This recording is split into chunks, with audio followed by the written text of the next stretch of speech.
ഇതുവരെയുള്ള സമഗ്ര വാർത്തകളുമായി ഉച്ചവരെ ആരംഭിക്കുന്നു. ആദ്യം നോക്കാം പ്രധാന വാർത്തകൾ.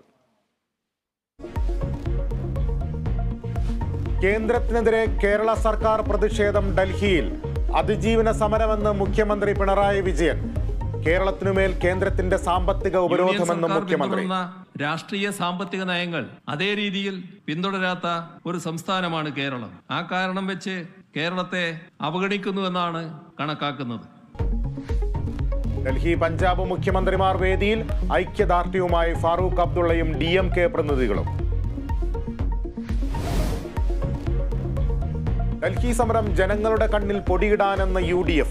സർക്കാരിന്റെ അഴിമതി മറച്ചുവെക്കാനെന്ന് VD സതീശൻ. തെരഞ്ഞെടുപ്പ് മുന്നിൽ കണ്ടുള്ള നീക്കമെന്ന് ചെന്നിത്തല. സമരത്തിൽ പ്രതിപക്ഷം പങ്കെടുക്കാത്തതിന്റെ ഉദ്ദേശം ജനങ്ങൾ മനസ്സിലാക്കുമെന്ന് MM ഹസൻ.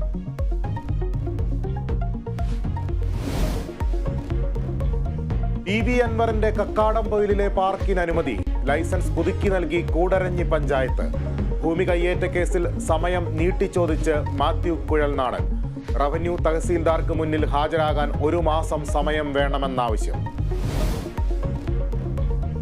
കൊല്ലം ഓയൂരിൽ 6 വയസ്സുകാരിയെ തട്ടിക്കൊണ്ടുപോയ കേസിൽ കുറ്റപത്രം സമർപ്പിച്ചു. ക്രൈംബ്രാഞ്ചിന്റെ കുറ്റപത്രത്തിൽ പത്മകുമാറും ഭാര്യയും മകളും പ്രതികൾ. 6 വയസ്സുകാരിയുടെ സഹോദരൻ ദൃക്സാക്ഷി. കുറ്റപത്രം സമർപ്പിച്ചത് കൊട്ടാരക്കര ജുഡീഷ്യൽ മജിസ്ട്രേറ്റ് കോടതിയിൽ.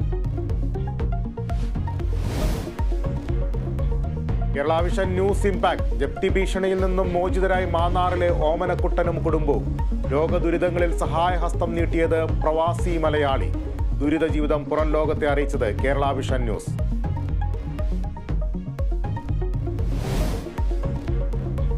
ഗാസയിൽ വെടിനിർത്തൽ സാധ്യത മങ്ങി. ഹമാസിന്റെ നിർദ്ദേശങ്ങൾ തള്ളി ഇസ്രയേൽ പ്രധാനമന്ത്രി.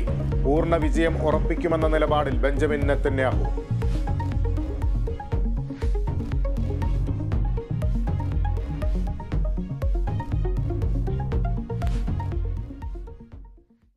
വാർത്തകളിലേക്ക് വിശദമായി പോകാം. അവകാശത്തിനായി കൈകോർത്ത്.